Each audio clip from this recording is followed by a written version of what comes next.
Les voy a mostrar el inicio de una escena. Todo está oscuro, escuchamos música, la luz inicia lentamente y vemos la primera imagen, el primer momento.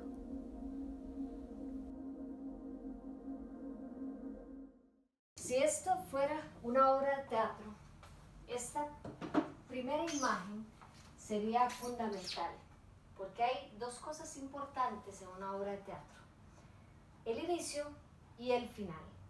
Esas dos imágenes son fundamentales, que sean unas buenas imágenes, que sean potentes, son imágenes que uno quiere que atrapen la atención del espectador, que le brinde cierta información y sobre todo que narre algo. Ahora, la primera y la última imagen de una obra son para mí de las más importantes, pero naturalmente uno quiere que toda la obra, a lo largo de toda la obra, hayan distintos momentos que generen esa sensación en el espectador, que queden ceñidas en su memoria a largo plazo, que al día siguiente se levanten y estén pensando en la obra y puedan ver ciertas imágenes en su cabeza. Entonces, ¿qué es lo que tengo que pensar para lograr eso? Tengo que pensar en la composición. Diderot decía que, hey, eso me toca a mí. ¿Sí? Usted no puede salir así con esa suéter. ¿Por qué? Tiene colores completamente distintos a los que estamos trabajando. Estamos hablando sobre la composición. Sí, pero estamos haciendo cosas como Naruto. Está bien, Bueno, Diderot decía que los autores debían buscar lo que él mismo denominaba tableau, una disposición de personajes visualmente satisfactoria, esencialmente silenciosa y aparentemente accidental, que bien constituida podía llegar al espectador hasta lo más profundo de su ser. Afirma que debemos llegar. Entonces, me cagaste la toma, perra. Ahora se va a notar el truco. Ándate. Entonces, ¿cómo definiríamos la composición escénica? Hay que pensar en que componer es organizar. Es la disposición, el ordenamiento que hacemos de todos los elementos que conforman la escena. Hablamos de, le voy a pedir aquí a Mabel que me ayude. Los elementos que conforman la escena, hablamos de elementos escenográficos, elementos de vestuario, hablamos de utilería, hablamos obviamente del cuerpo del intérprete, o de la intérprete en este caso, y cómo la disposición de todos esos elementos en el espacio, teniendo en cuenta las líneas, los planos, los focos de atención, la luz, el color, el sonido, etc. Todos esos elementos van a crear un efecto de unidad, de orden, manteniendo un equilibrio y armonía. Eso es composición. Voy a decir dos citas más de Diderot. ¡Ey! Eso me toca a mí. Es que yo hago aparición con todo y perro. Primero, decía Diderot, un cuadro tenía que atraer, después atrapar y finalmente extasiar al espectador. Es decir, un cuadro tenía que llamar la atención de alguien, llevarle hasta cierta perplejidad y retenerle, embelesado, incapaz de moverse. Es realmente muy difícil lograr esto que dice Diderot, pero de eso se trata la composición. Requiere mucho estudio, mucha dedicación, ponerle mucha atención a los detalles, darle una y otra vez vuelta a cómo compongo, cómo acomodo los elementos en la escena para transmitir lo que yo quiero transmitir y para que sea una imagen lo suficientemente potente. Entonces voy a darles algunas cosas importantes a tener en cuenta con respecto a la composición. Bueno, lo primero a tener en cuenta es que las reglas de composición se comprenden mejor desde las artes visuales. No es que se comprende mejor, sino que es una forma un poco más clara para estudiarlas, porque en las artes visuales estoy pensando en pintura, en cuadro, está la imagen quieta, entonces nos permite analizarla de mejor manera. Les voy a pasar un folleto que habla mucho sobre eso, sobre la composición en las artes visuales. El cine también nos permite comprender de muy buena manera las reglas de la composición porque tenemos la cámara y la cámara nos genera un encuadre preciso y nuevamente podemos estudiarlo con detalle. En teatro, como estamos trabajando en vivo, en directo, con una tridimensionalidad, a veces cuesta un poco más desmenuzar las reglas de composición, pero igual ahí están. Hay un video muy bueno de una página de cine que yo sigo donde dan una explicación sobre los principales conceptos de composición utilizando ejemplos de películas en cine. Se los voy a pasar porque también de ese video estoy extrayendo muchísima información que aquí les comparto. Ya póngale, recuerde que los estudiantes que a las 4:20 tienen cosas que hacer. Ya, está bien, sí. Ok, voy al punto de las varias cosas que quiero que vean. Cosas a tener en cuenta. Primeramente, la geometría espacial, que ya hemos visto en clase. Ya sabemos que todo esto está dentro de un rectángulo tridimensional, que el lado izquierdo es más pesado que el lado derecho, por eso yo me situé en este lado. Sabemos que podemos formar líneas en el espacio y que las líneas, depende cómo sean, generan distintas cosas. Por ejemplo, las diagonales nos van a generar más tensión, podemos jugar con triangulaciones. Toda esta geometría espacial que hemos estado viendo aplica obviamente a la hora de componer. Cuando hablamos de equilibrar el espacio, de balancearlos, todo eso tiene que ver con la composición. Luego, el encuadre. El fragmento que yo decido mostrar. Por ejemplo, acá yo hice una delimitación específica de este espacio que yo quería mostrar. Generé este encuadre. Dentro de ese encuadre es en el cual yo compongo. Entonces tengo que imaginar este encuadre como una hoja en blanco, como un lienzo en el que voy a empezar a hacer mi composición, mi dibujo. Los focos de atención. Eso lo vamos a ver más adelante en otra clase específica, pero por ahora entender que cuando estoy componiendo pongo mucha atención a, valga la redundancia, a dónde estoy poniendo la atención. O sea, hay algo específico a lo cual yo quiero dirigir la mirada. Entonces hay que tener en cuenta eso cuando estoy acomodando, organizando los elementos de la escena. Lo otro es el cuerpo en el espacio.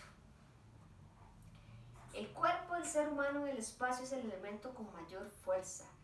Es el elemento en torno al cual generalmente desarrollamos la composición. Entonces pensar en todas las posibilidades que ese cuerpo tiene. Puede ser frontal, puede ser de lado, de espaldas. Quitarse esa idea, por ejemplo, que hay a veces de que en el teatro nunca se da la espalda. Mentira, las espaldas son preciosas. Bueno, tal vez la mía no tanto, pero hay espaldas preciosas. Y a nivel de composición se pueden hacer cosas muy interesantes.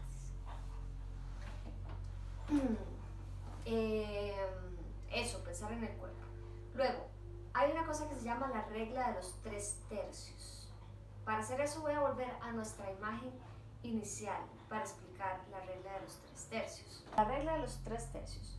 Uno toma el espacio, lo divide en 3 partes de manera horizontal y de manera vertical, y los puntos de intersección donde chocan las líneas son los puntos de mayor atención. Entonces lo que hago es colocar los elementos en esos puntos. Eso es básicamente la regla de los 3/3, que esos puntos tienen mayor fuerza. Luego tomamos en cuenta a la hora de componer la simetría y la asimetría. Esto también lo hemos estado viendo cuando estuvimos viendo balanceo en el espacio, ¿verdad? Que puede ser simétrico, puede ser asimétrico. Los psicólogos de la Gestalt, si conocen la Gestalt, genial. Si no, pongan en Google Gestalt y ahí les va a salir. Yo no es que soy una súper conocedora, pero tengo una idea de quiénes son.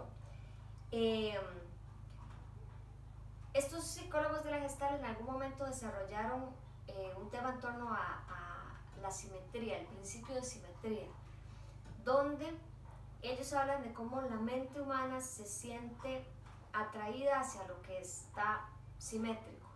Eso le parece más atractivo. Hay un deseo natural de buscar el balance, el equilibrio visual en el ser humano.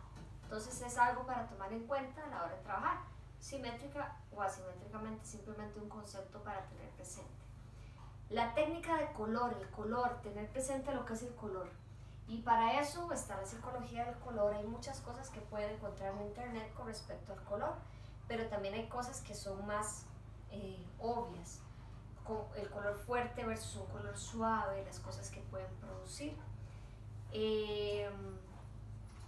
Si yo coloco un elemento claro con un fondo oscuro, el elemento claro va a resaltar más. Si yo coloco un elemento oscuro frente a un fondo claro, no resalta tanto. A la inversa, sí.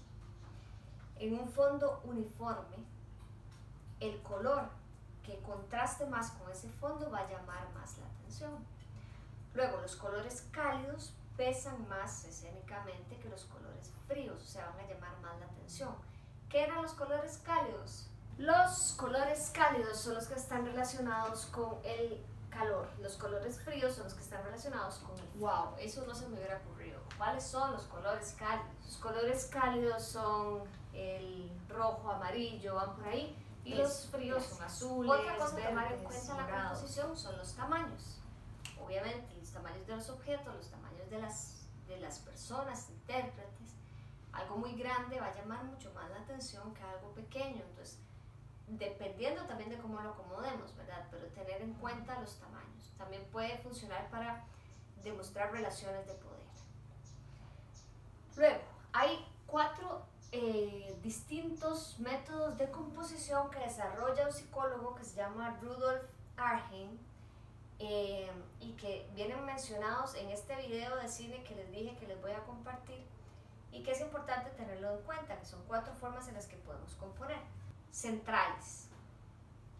Esos son en los que yo hago una composición y coloco un único punto fuerte de atención. Binarios. Genero 2 figuras o 2 grupos. Generalmente son composiciones simétricas. Por ejemplo, en esta composición habían 2 cosas. Atonales. Pongo muchos elementos en el espacio que tienen igual peso. Y jerárquicos es cuando ya hacemos acentos distintos, donde hay una jerarquía entre puntos más fuertes hacia otros más débiles y donde se puede ver a veces subordinación. Ok, en el libro de la poética de Ramón Grifero, la dramaturgia del espacio que les pasé, ahí Grifero habla de 2 tipos de composiciones distintas. Grifero habla de la composición orgánica y la composición gráfica. En la composición orgánica, Grifero habla de todos los distintos tipos de composiciones que nosotros podemos desarrollar en nuestra vida diaria o privada, pero que son naturales en nuestro cuerpo.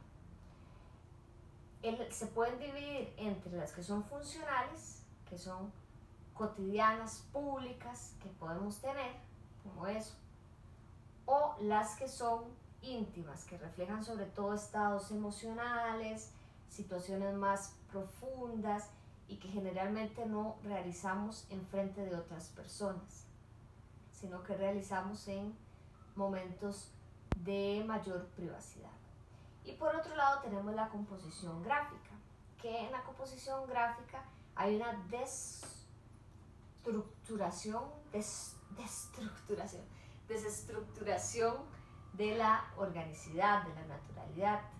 Y entonces ya vamos a composiciones como esas que está haciendo Mabel, que no son naturales, sino que son más abstractas, es un cuerpo más abstracto. Se trabaja con líneas, con ángulos, etc. Algo muy importante que menciona Grifero en su libro es que la composición no es una acción congelada. es un estar, refleja un estado interior, hay una presencia, es un estar vivo, no es una cuestión congelada. Y bueno, por otro lado tenemos el objeto, que es muy importante tener en cuenta cuando hacemos composición. El objeto en el espacio complementa, informa, define, interpela y llega a ser un coautor insustituible. Cuando decidimos introducir un objeto al escenario, llevamos todo un mundo de significado con él. Ese objeto nos va a proponer cosas, nos va a hablar, nos va a traer emociones, nos va a dar información. Entonces, hay que tener muy en cuenta cómo hacemos el manejo de esos objetos.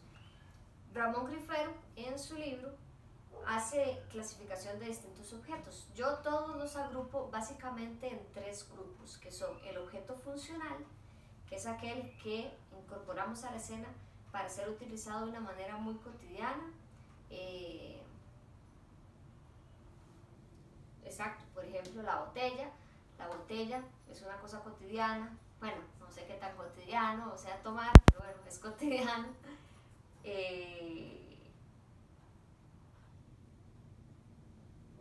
Pero es un apoyo para el actor, para sus acciones, para el actor, para la actriz, para sus acciones.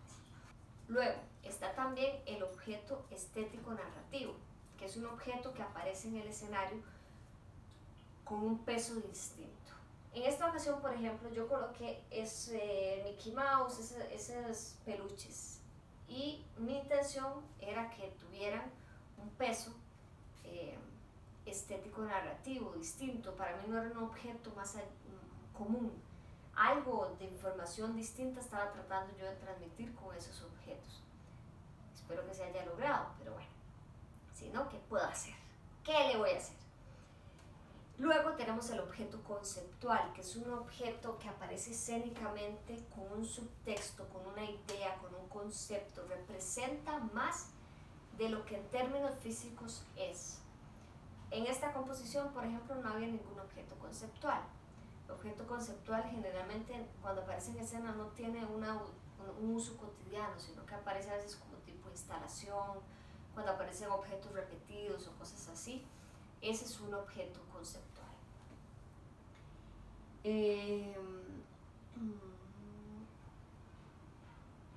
Ahora, chiquis, entonces, ¿qué quiero yo con todo esto que les estoy explicando? Que piensen en la composición, que piensen en sus escenas, en las escenas que más adelante van a desarrollar, que las piensen a nivel de composición, que piensen cómo naturalmente voy pasando, haga la primera composición, ¿va a ver? Voy pasando de una composición, ahí arrancó la escena, hay texto, algo pasa, bla, bla, bla, a otra composición.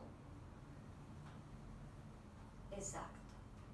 Entonces, voy migrando de una cosa a la otra, voy haciendo como si fuera un storyboard de una película de cine, voy haciendo mis cuadros, componiendo. Si alguien agarrara la obra y le pone en mute y no escucha nada de lo que pasa, solamente con los cuadros de composición que yo fui generando, entiende de qué va la obra, porque cada composición está narrando. Eso es muy importante a tener presente. Cada cuadrito de composición narra. Y eso es lo que tenemos que lograr. Entonces, les voy a dejar una tarea. La tarea consiste en que hagan una composición, como esto que yo generé aquí. Le van a sacar una fotografía, no tienen que armar la escena, es como si estuvieran haciendo una fotografía nada más. Solamente quiero ver la disposición que hacen de los elementos, la elección de elementos, los colores que pongan, etc. Van a armar esta composición en torno a un tema específico que yo les voy a asignar diferente a cada uno y cada una de ustedes. Cuando lleguen a esta parte del video y que ya se acaba el video, me mandan un mensaje en WhatsApp. Akamaru. Me mandan un mensaje en WhatsApp y yo les voy a dar su tema. Los tengo en orden y conforme me van llegando y arman una composición en torno a ese tema. Me gustaría que sean muy creativos y creativas, que realmente se armen su set y que saquen esa fotografía. Bueno, eso es todo. Muchísimas gracias por haberle puesto atención a este videíto. Espero que les sea de utilidad y como siempre, como les dije en otros momentos, si tienen dudas a partir de esto, por favor escriban y me las hacen saber. Eso sería todo. Chao.